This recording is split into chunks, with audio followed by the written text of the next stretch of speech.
আসসালামু আলাইকুম, আমরা লাইভে চলে আসছি। মাহিন শুরু করো। আসসালামু আলাইকুম সবাইকে। আশা করি সবাই অনেক ভালো আছেন, সুস্থ আছেন।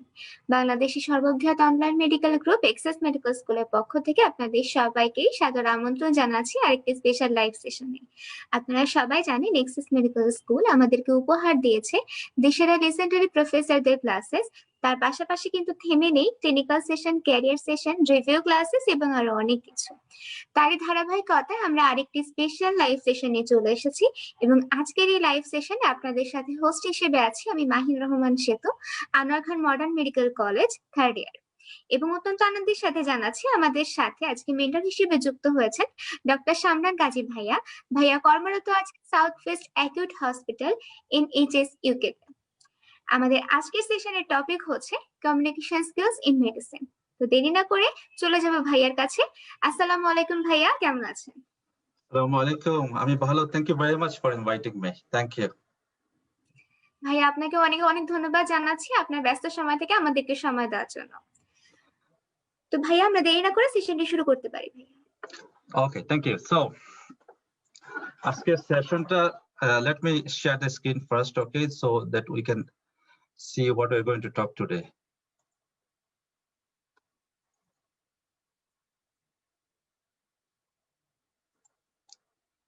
দেখা যাচ্ছে? না ভাইয়া, এখনো স্ক্রিন শেয়ার হয়নি। জি ভাই, এখন হয়েছে। হয়েছে না? Okay. Okay guys, so everyone welcome to my presentations today. So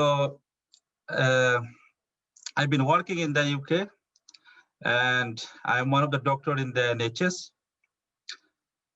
And currently I'm working as a clinical teaching fellow as mentioned. So being a teaching fellow, I teach these communication skills, clinical skills to 3rd year to 5th year medical students and F1 or foundation year 1 students as well. And I'm currently doing GP specialty training. You know, in the UK, we have a different healthcare system. In UK, 80% of patients management are involved in primary care and remaining 20% in the secondary care. So it is one of the best portion of our healthcare system. And I'm one of the specialty trainee at the moment. Previously, I worked in NHS as a SHO pediatric medicine. I did a diploma in mental health from Queen's University and a master's in public health from Queen's University as well.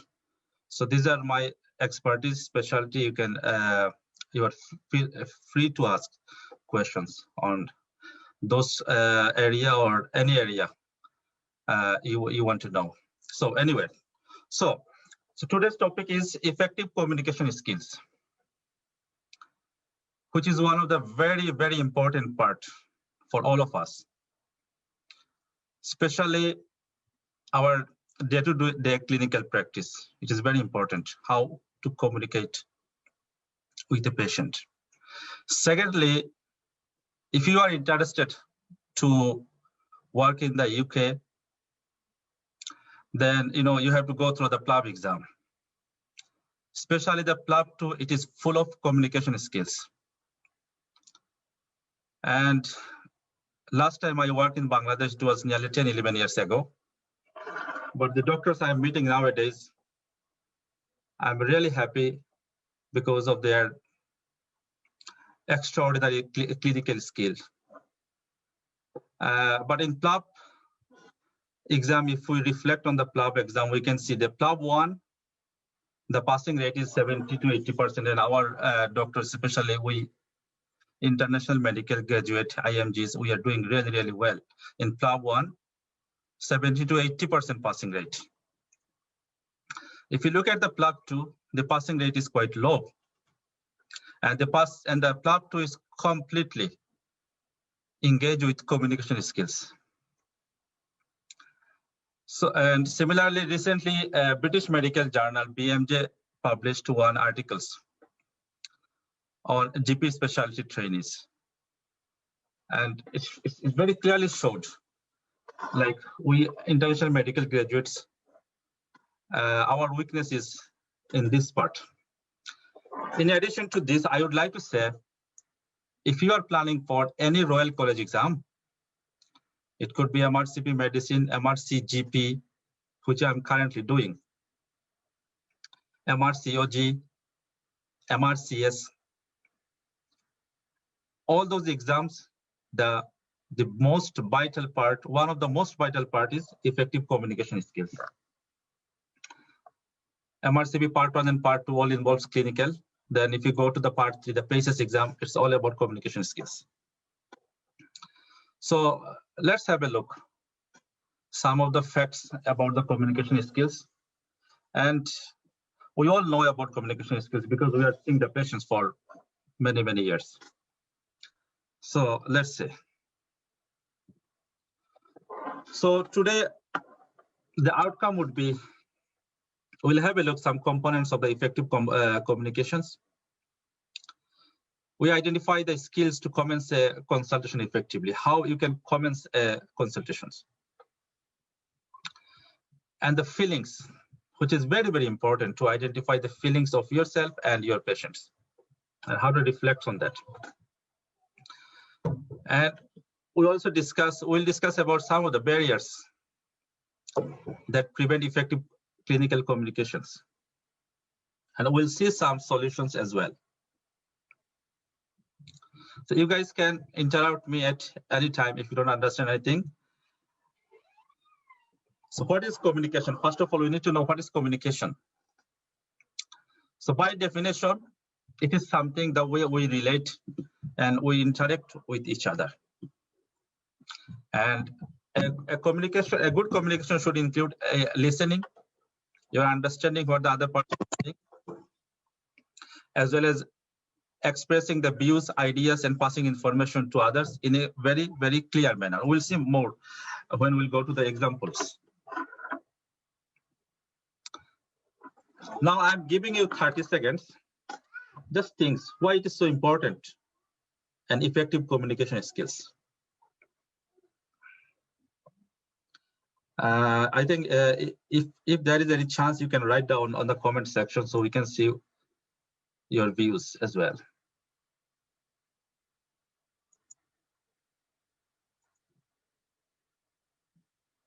So why it is so important, effective communication in our daily practice?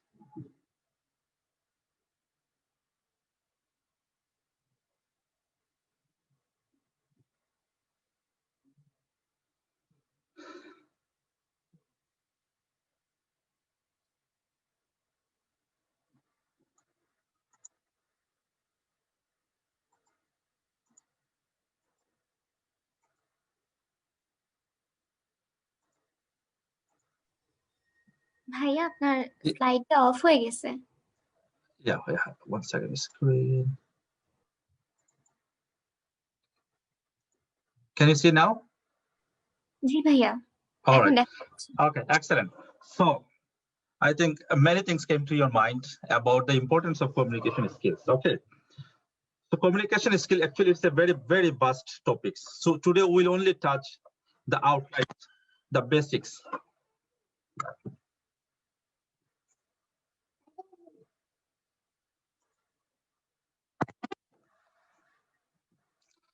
Okay, so communication and medicine. In previous era or historically, we give more importance in technical proficiency or the clinical managements rather than communication skills in the past historically. I think in many parts of the world, like in our country, India, Pakistan, or some other country, we are still, holding the same approach. But modern medicine has two important components in modern medicine. One, it is your communication skills, learning communication skills. Second one is evidence-based practice. In the UK, when we are making a management plan, you have to keep in mind the guidelines. For example, we follow NICE guideline, National Institute of Clinical Excellence. Secondly, we follow our trust guidelines, NHS guidelines. So if you follow a standard guideline, if something happens to the patient, you are safeguarded. But if you do your own practice without applying the evidence, then it's a problem. So what might happen if you have a very good communication skills, increase the patient satisfactions and outcome, definitely. A good communication skill can reduce the risk of complaint and litigations. And end of the day, when you are able to manage an angry patient, when you are able to break a bad news, then you will get a high level of job satisfaction rather than only treating a patient by medicine. From clinical points of view, you can look at statistics. With a very good history taking, a very good communication skills, 85% of the diagnosis is done. Rest 5 to 10% diagnosed by your examinations and by your investigations. So some of the barriers to effective communications. Okay, now I'll talk in the context of exam as well. One is personal attitudes. In exams, we made a mistakes. We talk. That is a doctor-centered, but the examiner wants patient-centered. You need to engage your patients. This is the personal attitude. You are talking. You need to engage your patients. What is their fear? What is their expectations, their concern? So, number 2, ignorance. Number 3, human failings. In the work, especially working in medicine, is really stressful. So, due to our day-to-day stress and tiredness, we sometimes don't communicate properly. Then language barrier is very important, especially when English is not your first language. Then poor time management, which is very, very important. If you don't have a very good plan, for example, today I will discuss about back pain. So before you are approaching these patients, usually in the UK, we know what would be the complaint of these patients. Okay, so we know the patient history. We have an ECR system. In the computer, everything is there. So before you are approaching the patient, I'm going to discuss back pain, or I'm going to break cancer diagnosis. Whatever things, you need to have a clear plan before what I'm going to talk. What are the red flag symptoms that I have to mention? What would be my management plan? Do a quick research before approaching the patient, so the time management would be good. Okay, so any good communication will start from the beginning, where you can manage. Usually in the exam, you have 10 to 12 minutes time. So if you can use your first minutes very wisely, first 1 to 2 minutes, the rest will be smooth for you. Okay, so whenever a patient you are going to see, first of all, you need to greet the patients. Hello, good morning, good afternoon, Mr. Smith. Okay, if you know the patients. If not, then hello, good morning. Offer them a chair. So this is how you can improve the rapport. Then you can confirm the patient. Is it Mr. Smith? May I know your name? So how would you like me to call you? Okay. In this country, name is very important, especially in the UK. People they have a specific name which they like to be called. Okay, so Mr. Smith, would you like me to call you Smith? Like this, to confirm the patient's identity. Next is obtain the consent. It's very, very important. So, Mr. Smith, today I'm going to talk about the blood test result or X-ray results that we have done last week or a few days ago. Is it okay to talk about this? Yes. So take the consent. Next one is very important. Empower patients to ask questions. In this point, you are going to make a two-way conversation, a patient-centered, not a doctor-centered, patient-centered. Mr. Smith, if you don't understand anything, please feel free to interrupt me. So now patient will get a bit of power. Then demonstrate respect and interest. Okay. And attend to patient's physical comfort. So you need to very vigilant about the cues. Like if you feel the patient from the patient facial expression that he is not in comfort, Mr. Smith, is there anything that I can do for you to make you feel comfort? Are you okay? The next one is very important, guys. It is confidentiality. Very, very, very important. Especially sexual history. When you are taking a patient's sexual history, psychiatric patients, patients with communicable disease, for example, COVID-19, corona, these are the cases. Exclude the COVID-19, especially the sexual history, psychiatric history. If you don't mention this, that whatever you tell me today, it will be confidential. Patient will not feel very comfortable to share with the problems with you unless you mention these are the points, confidentiality. At the same time, you need to mention unless it will be confidential unless it is harmful for others. For example, if a patient has COVID-19, you need to share this with the public health. If a patient has sexual disease, chlamydia, you need to go for contact tracing.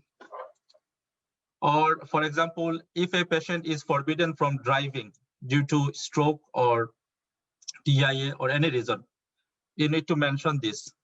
Okay, you need to mention this the patient that you need to stop driving. If you do not stop, then I have to contact the DVLA.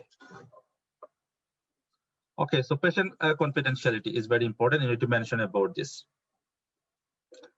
Next one is mention note taking. Okay, you can you can look at the patient's face, eye contact. These are very important in your communications. But sometimes, you need to take the notes. Just mention this to the patient.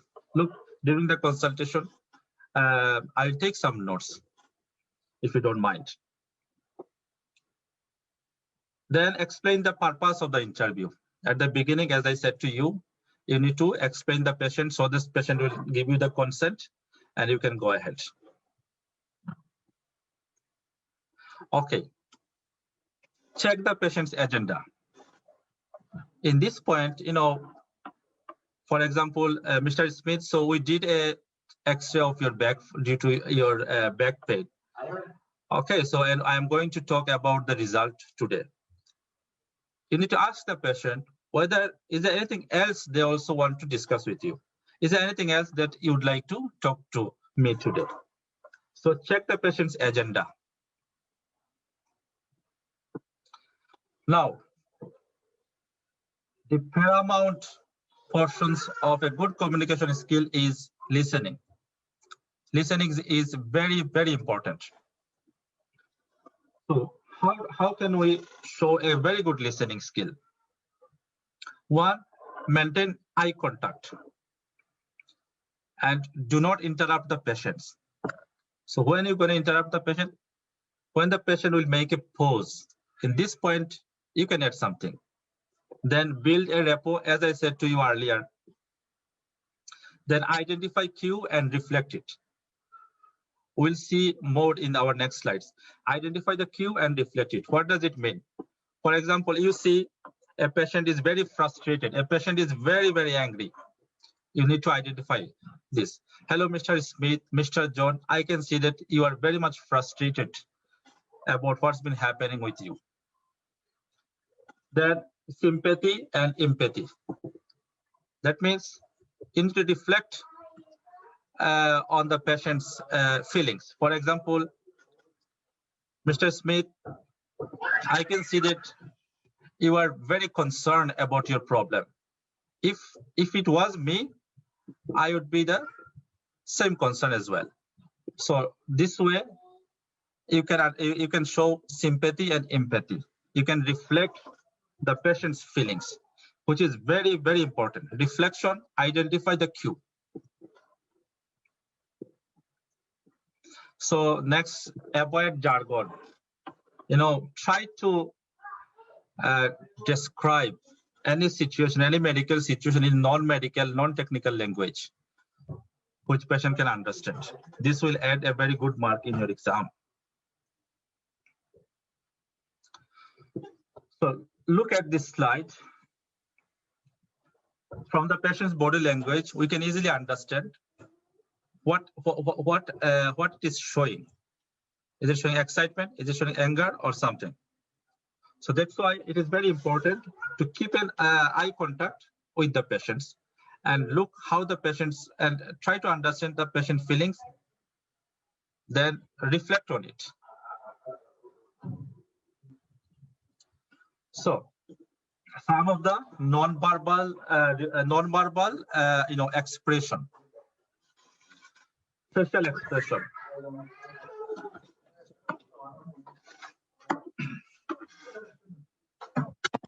Sorry for interruption. So facial expression. Look at the patient facial expression, any changes in the expression. And what does it mean? Gestures, their appearance, their posture, their eye contact. So your patient will communicate with you by 55%. Also, you can communicate with your patient in more than half through the non-verbal expression. As I said to you already, reflection, acknowledgement. If you see your patient is angry, if you see your patient is frustrated, acknowledge this. Mr. Smith, I can see that you look very distressed. If I were you, if I was in your place, I would feel like this. Sympathy, empathy. Put yourself into the patient's shoe. Then I'm sorry to hear that. If a patient lost his job for back pain, or lost his mother due to cancer, oh, Mr. Smith,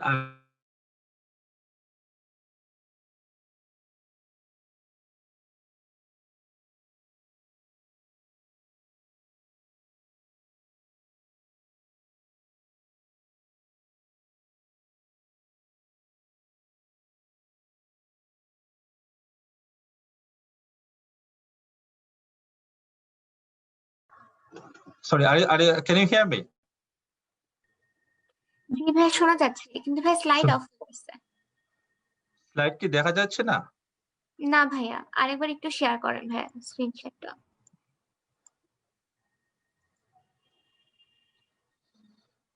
Sorry about these technical issues.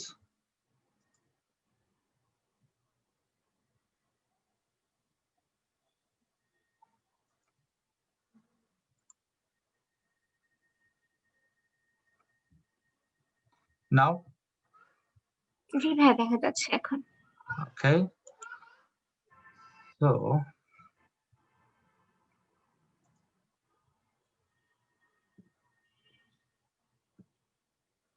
So as I mentioned to you, reflection and acknowledgement.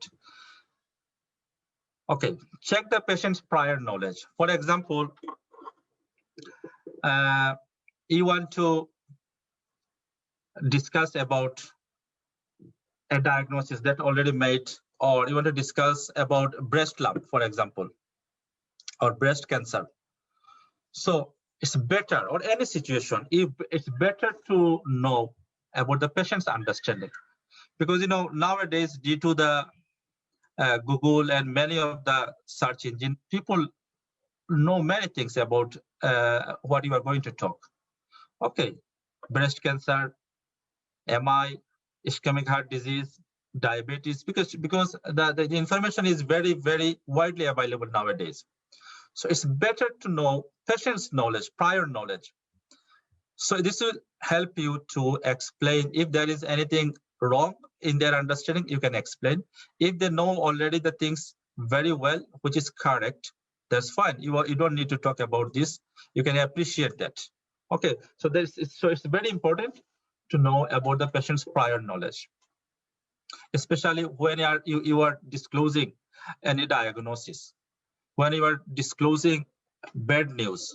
So it's better to know what the patients already know. Tell me what you understand about your condition.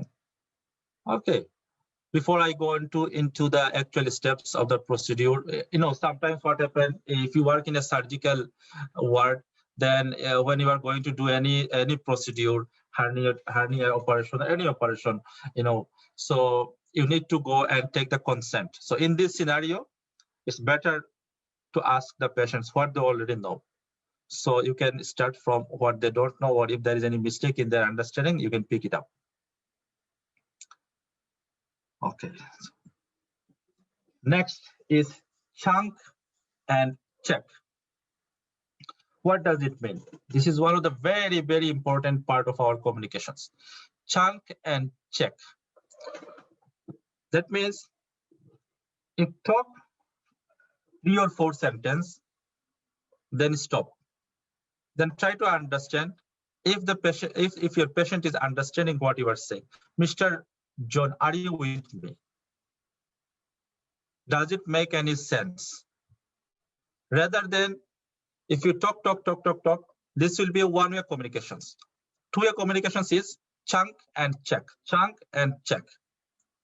Okay, so for example, you said about Mr. Smith, there are many things that can cause back pain.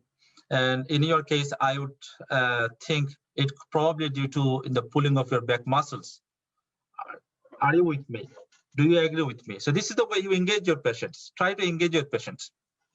This is what actually it means, chunk and check. And this will make your conversations a two-way conversation rather than only doctor-centered. Okay, open versus closed questions. It's very, very important. Okay, especially at the beginning of your data gathering, your history taking, you should ask about the open questions. For example, let me give you an example. Today, my patient is having back pain. Hello, Mr. John. Okay, Mr. John. So how can I help you? Yes, doctor, I am having a back pain. Okay, so then you ask an open question. Would you mind tell me more about your back pain? So now the patient will tell, they will describe the full scenarios to you. Then followed by closed questions. So what are the closed questions? Could you show me why exactly is the pain? What makes it feel better? What makes it feel worse? What you were doing when you had this pain first? So this closed question, small question will help you to make your diagnosis finally. But at the beginning, you should have open questions. Also, wherever you need more information, ask about open questions.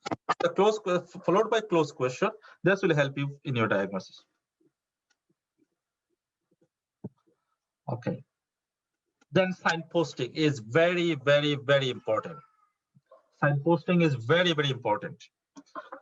For example, in your history taking, first you ask about the patient's, you ask about the patient's symptoms. Next, you are going to ask about the patient's lifestyle, their exercise, their medications, their exercise, their diet, smoking, alcohol, those things. In between, you need to signpost. You need to tell the patient the reason. Mr. Smith, look, when it comes to the question of back pain, there are many lifestyle factors that are very important to know. Would you mind if I ask you about your diet? First, so I am signposting the patients that I am going to ask you about your lifestyle. Then I am telling my patients why I am asking the lifestyle questions. So in this way, your patient will be engaged with you. They will feel free to tell you about their lifestyle, their smoking habit, their alcohol habit. Okay, but if you ask Mr. Smith, so do you smoke? Do you drink alcohol? Do you go for exercise? No. Okay, this is not an ideal communication. The ideal communication is reasoning, signposting. I'm going to ask you this question for this reason. So signposting is very, very important. Guys, These are the three areas where most of the students fails. Even in this country, the medical students, when we take their OSCEs, we see many of them fail in these three areas. Same in the PLAB exam, same in the MRCA, MRCP exam. These are the three areas you should not forget. 1, red flags. 2, eyes. 3, psychosocial impacts. This is how you can make a holistic approach rather than a patient, a disease approach. This is how you can have an impact on the patient's every aspects of the problem. So let me explain about the red flags. For example, a patient with chest pain. So what is the red flag here? Red flag symptoms, which can kill this patient, which you need to take an urgent intervention. You need to refer the patient very urgently. One is MI. If we do not ask patients about MI symptoms, MI signs, you're going to kill these patients. Even if the patient is diagnosed as peptic ulcer disease, doesn't matter. If you diagnose peptic ulcer disease and diagnosis is correct, but if you don't mention MI symptoms, if you don't mention about pulmonary embolism symptoms, if you don't mention about this aortic dissection symptoms, you're going to kill these patients. You need to exclude those red flags because these are the symptoms, these are the diagnoses which can kill the patient, which need urgent intervention. So red flags is very, very, very important. Number 2 is patient's idea, concern, and expectations. Okay. Let me give you an example. We know headache is quite a very common presentation in our daily life. We are managing headache many, many cases. In headache cases, one of the important concerns the patients many times they express is brain tumor. So you need to ask the patient, do you have any particular concern, Mr. Smith, that you would like to talk to me? In our case today, back pain. Is there any particular concern that you'd like to share with me? Okay. For example, in back pain, one of the particular concern would be, doctor, I might lose my job. Doctor, I am not going to work. So how can I maintain my finance? So very important. So patient is worried about his job. Patient is worried about brain tumor, or patient is worried about cancer. You need to pick up this. Then in your management side, you need to explain why, if there is any possibility, why, if there is no possibility, why not. So concern, idea. Sometimes, a similar like this concern, you need to ask the patients, Mr. Smith, what's your thinking? Could be the cause of your back pain. Your patient will help you. Well, doctor, I think I went to gym and I did some exercise, and after that I got back pain, or I went to play football or rugby and I got hurt. So the patient will help you. Then patient's expectation, very important. Mr. Smith, what do you think, and how can we help you? Or do you have any thought of how can we help you today? So this person can tell you, well, today's well, doctor, I think I need a medical certificates. I need Onset painkillers. I need a CT scan, MRI. Okay, so these are the patient's expectations. If you don't reflect on their expectations, they will not be satisfied when they will go home, even though you are giving them Onset, whatever they need. But they want an answer of why you are not doing MRI. Why are you not doing a CT scan?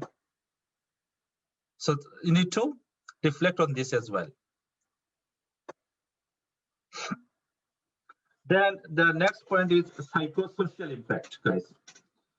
So psychosocial impact is how the factors that can impact on the disease or the disease can impact on these factors. For example, patients living.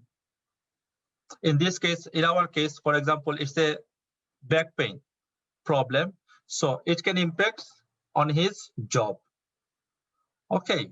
Or if he is a manual labor, he does heavy loads and those things, this can impact on his diagnosis. So you need to reflect in this. Okay, this is a lower back pain problem and this can impact on his work. So you can tell the patient that you can take off a few days from the work and I can give you a medical certificate. You can show to your employer. So this is the social, psychological impact, social impact you need to identify. Guys, this is the YouTube videos. You can watch this later. Okay, it's a 10 minutes video. If you look at this video, I think it's one of the very ideal scenarios, how you can communicate properly. Now comes to the question of our clinical scenario. Okay. So in communications, one of the very important things is history taking, So if you can take a very good history, you can make a very good plan.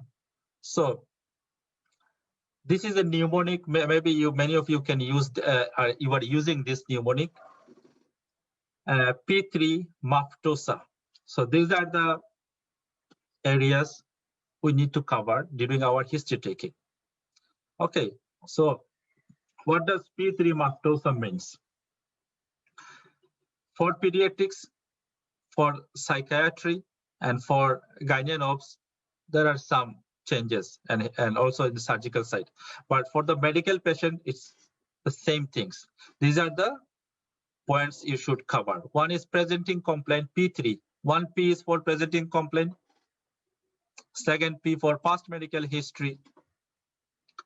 Third P for personal history. Personal history should cover his diet, smoking, alcohol, exercise, drugs. Then Maftosa, M for medication history, F for his allergic history, F for family history, T for traveling history. Very, very important in our COVID situations. O for occupational history, S for social history, and F for is there anything else that the patient would like to add? Okay. So first P is the presenting complaint. As I said to you, in presenting complaint, try to start with an open question. Hello, Mr. John, how can I help you today? Or doctor, I am having a pain on my back. Mr. John, would you mind tell me a bit more about your pain, please? Okay, so this is how you can take the presenting history.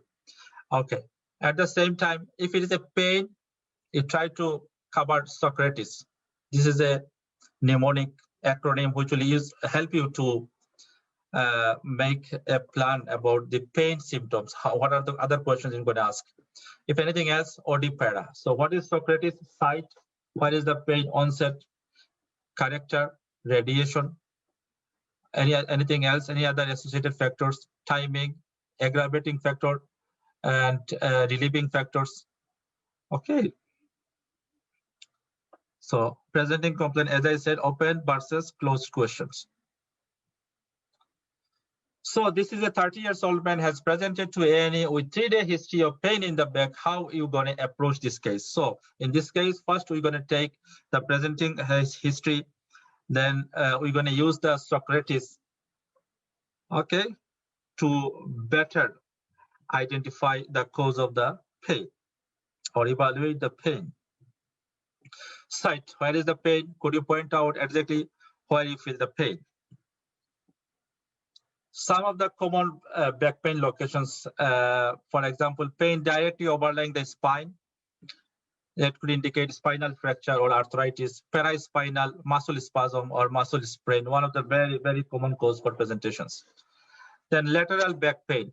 It could be renal pain, pyelonephritis, renal colic, pleuritic pain, pulmonary embolism, pneumonia, or hip pain, arthritis. Then unilateral flak pain is the renal pain. Then pain between the scapula, spinal fracture, dissecting thoracic aortic aneurysm, MI. So the site of the pain is very, very important to exclude many possible diagnoses. So Socrates, O for onset. Okay. So when did the pain first start? How it started, suddenly or gradually, and what you were doing at that time, and how long you've been experiencing the pain. Is it an intermittent pain or it's a continuous pain? Okay. Onset. Then character is very, very important. How do you, Mr. Smith, could you describe your pain? How do you feel this pain? So he can say dull pain. Is it dull pain, sharp pain, burning pain, tearing pain? As I said, is the pain constant or intermittent? Is the pain present at rest? It's very, very important, guys. It is one of the red flag symptoms for the lower back pain, whether pain is coming at rest or not. Whether the patient, whether the pain caused the patient to wake at night. So back pain that is present at rest and wakes the patient at night is typically associated with inflammatory arthritis, rheumatoid arthritis, ankylosing spondylitis, and malignancy as well.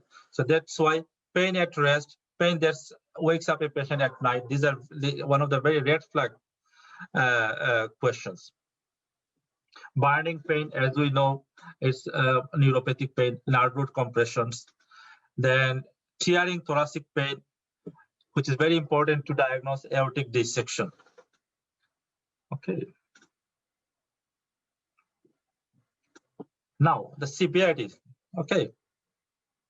Severity of the patient's of the pain or any other symptoms, for example, mood or anything. You could ask, would you mind? Could you tell me?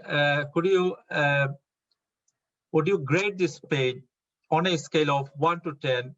1 is no pain, or 0 to 10. 0 is no pain, 10 is the worst pain.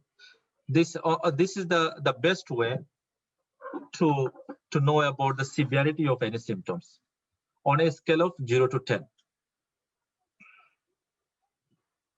Then radiation.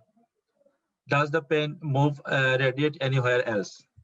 So in case of lower back pain, if it radiates to buttocks or legs, one of the possible cause could be sciatic nerve compression. If it goes to upper or lower limbs, it could be radiculopathy secondary to spinal nerve root compression. Flank to ipsilateral growing, that means low into growing, renal colic. Then the time, the progression. Has it been changed over time? Is it getting worse over time or not? Then exacerbating factor, relieving factors. So this is very important. For example, it could be exacerbated by exercise and relieved by rest, because every factor has its own differential diagnosis. And red flag symptoms, as I said to you. So first, we have asked about the pain itself by using Socrates. Then we're going to ask associated symptoms, where your first priority is red flag symptoms. Now you think about, first, initially you can have an idea what could be the reasons. Secondly, you need to think about what are the reasons that needs an urgent intervention. What are the questions I should ask to exclude whether the patient needs an urgently admitted to the hospital or need to be seen by a specialist, a neurosurgeon. So see, in this case, motor or sensory disturbance.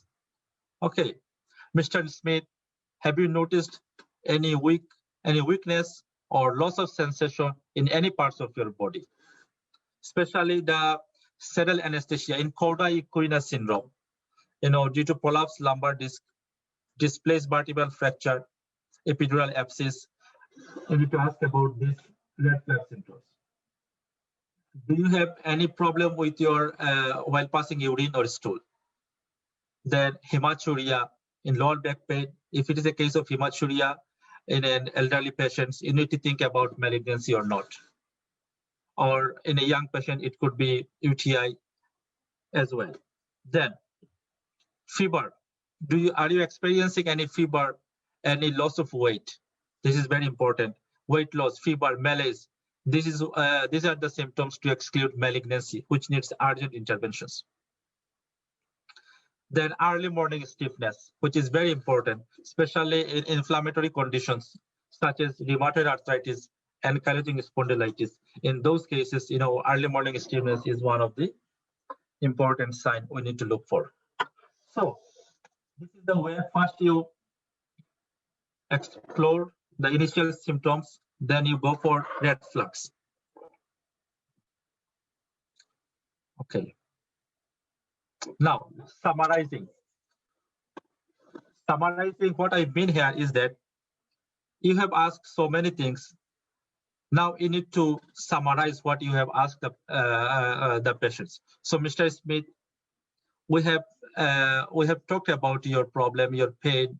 You said it starts 3 days ago. You've been having this for last 3 days, and you also mentioned that you have no other symptoms, such as you are not experiencing any weight loss, or those are the important points you need to mention to the patient. Is there anything else you need to talk? Okay, then you can go for your next steps. And systemic inquiry. Okay, this is very important in this case. For example, the lower back pain could be a malignancy, could be a referred pain from lung cancer. It could be a referred pain from breast cancer, GI cancer. So shortly, you can ask the important systemic query. Do you have any shortness of breath, any problem with your breathing, any chest pain, any problem with your tummy, any diarrhea, constipations? So just a few quick systemic inquiry to make sure that it is not a malignant, it's not a referred pain from another sites. Then, so first P is gone. So presenting complaint, exclude the red flags, ask few questions about systemic symptoms. Next P is past medical history. So in past medical history, you need to make sure, do you have any other diagnosed medical condition? Have you ever been hospitalized in hospital? And have you ever had this pain before? Just explore the past medical history, patient medical history is very important. Then the third thing is personal questions or personal lifestyle questions. Okay, and again, past medical history or lifestyle question, reasoning. Mr. Smith, when it comes to the question of chest pain, it's very important for us to know about your lifestyle, or your lifestyle could impact on the conditions vastly. Just give a reason why you are going to ask about his diet, his exercise, his smoking, his alcohol. Okay, and guys, always remember, in this section, you're going to pick up whether patient is not exercising, whether patient has not unhealthy diet. So if you pick up these 2 points, you need to reflect on your management section. Okay, so in this section, to explore this nicely and shortly, you also need to know if they are not doing regular exercise, why they are not doing regular exercise, what are the barriers? Okay, so so what are the barriers in your view? If patients say, no, I don't do any exercise, okay, and then okay, and how much do you want to change? Okay, Mr. Smith, have you ever thought to stop smoking? If the patient say yes, then that's good for you. If said no, then you need to, for both points, you need to explore in your management side. Okay. Alcohol, the same things. Okay. When you are asking about the question of alcohol, you need to ask about what types of alcohol and frequency, how much they drink. Okay. And has they ever been, tried to quit alcohol, and have they ever been referred to the addiction service and those things, if you find the patient is alcoholic. Similarly, the smoking, has he ever been referred to the smoking cessation program? Has he ever thought to quit smoking? If he failed, why he failed? So these are the few questions you need to find out the barriers so that you can talk about this in your management sections. But always remember, diet, smoking, alcohol, and exercise. Like, don't be like script. Whatever the patient's problem, just reflect on your management side. In real exam scenarios, usually the patient will not give you all these 4 positive signs. They will give, whether they will tell you, well, I smoke 40 cigarettes a day, I don't alcohol. So in this case, smoking is important. If you want to make a patient-centered management, you don't need to talk about alcohol in your management section in details. Recreational drugs, very, very important for your back pain patients. We know IV drugs, it can transfer many organisms that can cause dischisis. Okay. Tuberculosis. Okay, I already mentioned about smoking. I already mentioned about diet, exercise. Okay. So medication history, very, very, very important. Back pain patients and elderly back pain patients, if she or any patient, if she or he takes regular steroids, you need to assess their fracture probability. Okay, it can put them at risk of fracture. So medication history is very important in any cases. Are they taking any medications at the moment, or over-the-counter medications? You know, in the UK, you cannot get medications in pharmacy. It has to be prescribed. But some of the pharmacists, they can prescribe a limited amount of medications over the counter. So I need to make sure they are not are they taking any prescribed medicines or over-the-counter medicine. Allergies, very, very important. In the cardex, on the top of the cardex, the allergic history, every day, every patient, you need to sign and make sure there is no allergy. So during your consultation, you need to make sure, are you allergic to anything? If it is there, then what was the reaction? Was it just a rash, or was it a life-threatening anaphylactic reactions? If you don't take this allergic history, it will impact on your result. Family history, very, very important. Okay. Then the occupation. So presenting problem, past medical history, personal history. P3, MAFTOSA, medication history, allergic history, family history. T4, traveling history, which is very, very important, especially in these scenarios, in this current pandemics. So you need to ask about the patient about their traveling history. Then another for occupation.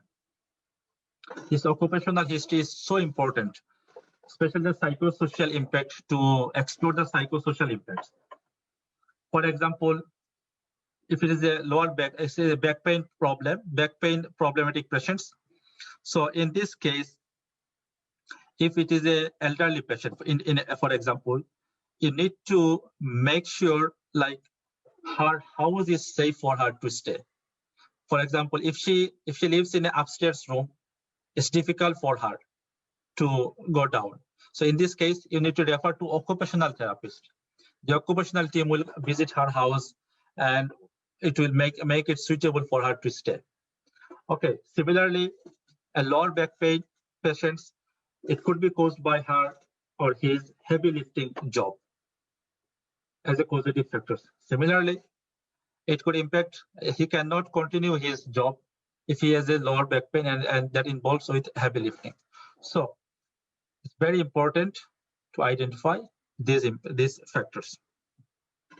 Social history, guys, is very, very, very important, especially in the UK or Europe, because in these countries, you know, it's not like in our country. We have a lots of nursing home, care home. People are very busy. The elderly people, they are normally looked after in the nursing home, in the care home, or some of them lives alone. So in this case, you need to make sure like about their housing status, where they live, who they live with, if they need any support, if there is any support available at home. Okay, or does the patient needs, if there is no support at home, you need to refer this patient to the nursing home, to care home, or something temporary somewhere where the patient would be managed or looked after. So social history is very, very important.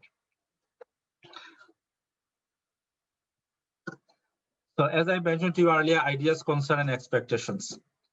Eyes. So eyes, you can use end of the consultation, middle of the consultation, wherever it best suits. Okay. For example, you are breaking a bad news about the cancer. Okay. In this case, before you breaking the news, just ask Mr. Smith, do you have any concern, or what do you thought about the result? What could be the possible reason? He would say, Doctor, well, I'm very worried about the cancer. So if now it's easy for you. The patient, it's already in patient mind. Then you can ask, why do you think about this? Then patient will explain. Okay, so this eyes is very, very, very important. And depends on the case, you can use it at the beginning, at last, or in the middle. Okay. Okay. Now, aid the patient's retention. As I said to you, you are giving so many information. The patient might not remember everything. Okay, so that's why, as I said to you earlier, chunk. Give a small portion, ask the patient, are you with me? Does it make any sense? Or end of the consultation, you could say, Mr. Smith, you mentioned this, and that. Is there anything else you want to mention? As I already said to you, chunk and then continue. Small pieces. And in some cases, you could also ask the patient to repeat some of the very important points that you mentioned. So you can't, Mr. Smith, could you repeat what I said? No, not in this way. It has to be reasoning. Mr. Smith, look, I have given you awful lots of information. Some of them are very complex to understand and to memorize. Would you mind tell me about these points? So now the patient have a reason to repeat, and it's a very decent way to ask. Management, guys. So first half, P3 maftosa, I have gathered the data. Okay, and second half is your reflection, is your management options. So in the second half, Mr. Smith, Mr. John, I think you have got a back pain is due to muscle strain or pulling for your back muscles. And so you need NSAID painkiller. Okay, diclofenac, ibuprofen, whatever you given. And I'll see you later. You fail. This is not the management. This is not the holistic approach. You are only treating the conditions.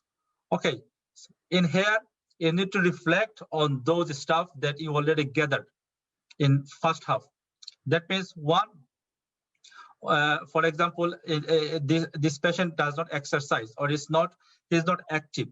Okay, back pain patient previously, it was said like no exercise. Nowadays, patient has to be active.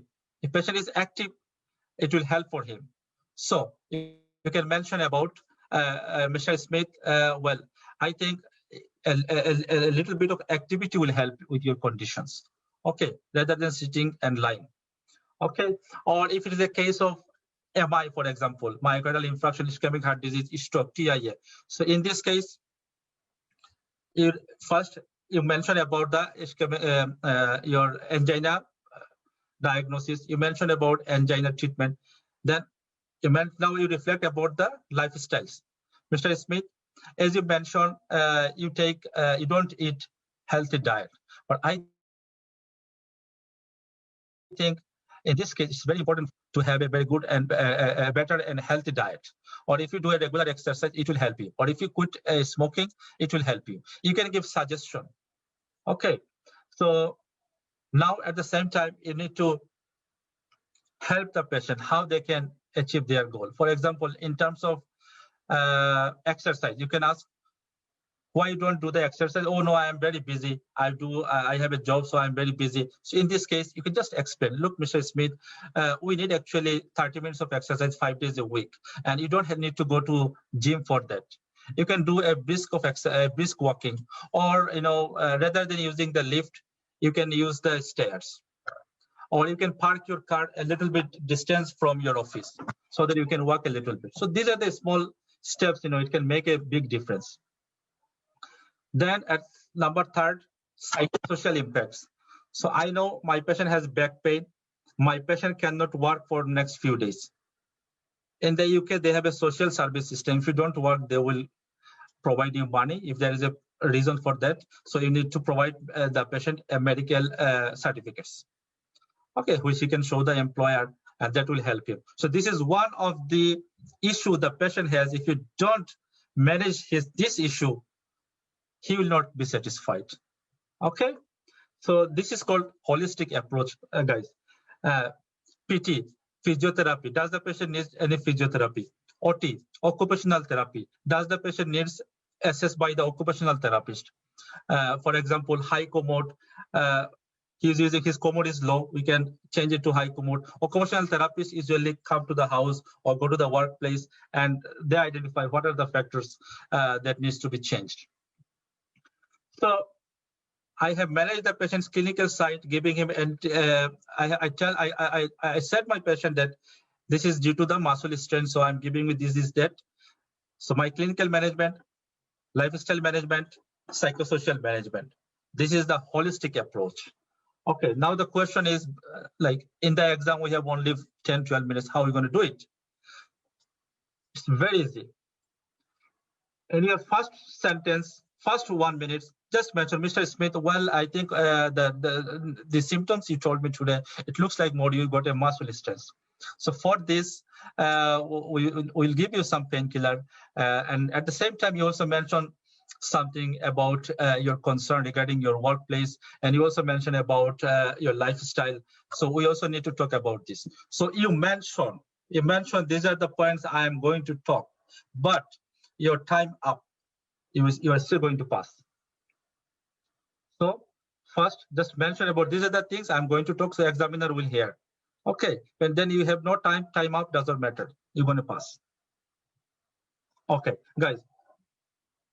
Yes, very, very important. Offer the patient supporting written materials or website links. Nowadays, patient information, for example, about the back pain, you can print it out. If it's in your computer system, give it to the patients, or ask the patient, you can look at this guideline, NHS guideline, NICE guideline. You can get a more information. Okay, so give something the patients where the patient will get more information. Then arrange the follow-up is very, very important. Okay, when are you going to see this patient again? So follow-up is one of the important factors we need to remember. Lastly, guys, thank you very much for listening. So I try to give you just a bit of basics actually about the communication. As I said, it's a very, very big topics. And, in the PLAB 2, it's full of communications, press exam full of communications, and many of the Royal College exams it's full of communications. And in the UK, from second year, third year, they start on these types of scenarios.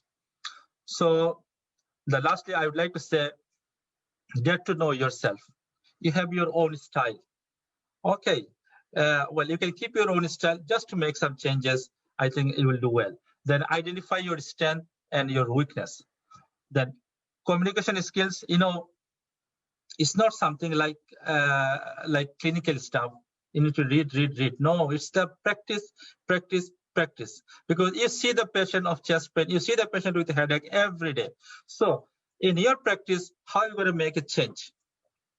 Then get feedback on what you do, reflect on ops, learn from what you do.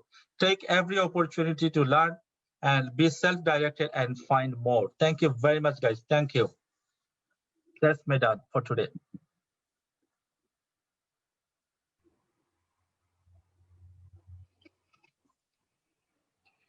অসংখ্য ধন্যবাদ sir, আসলে আমরা অনেক কিছু জানতে পারলাম। আপনাকে আবারও ধন্যবাদ জানাচ্ছি আমাদেরকে এত সুন্দর একটি সেশন উপহার দেওয়ার জন্য। Thank you very much. Thank you guys for inviting me. দর্শক যারা এতক্ষণ ধরে আমাদের সাথে ছিলেন আপনাদের সবাইকে অসংখ্য ধন্যবাদ জানাচ্ছি। ইনশাল্লাহ পরবর্তীতে আমরা ভাইয়ার কাছ থেকে আরো অনেক ইফেক্টিভ সেশন পাবো। ততদিন পর্যন্ত সবাই ভালো থাকবেন, সুস্থ থাকবেন। আসসালামু আলাইকুম ভাইয়া। Assalamu alaikum. Bye bye.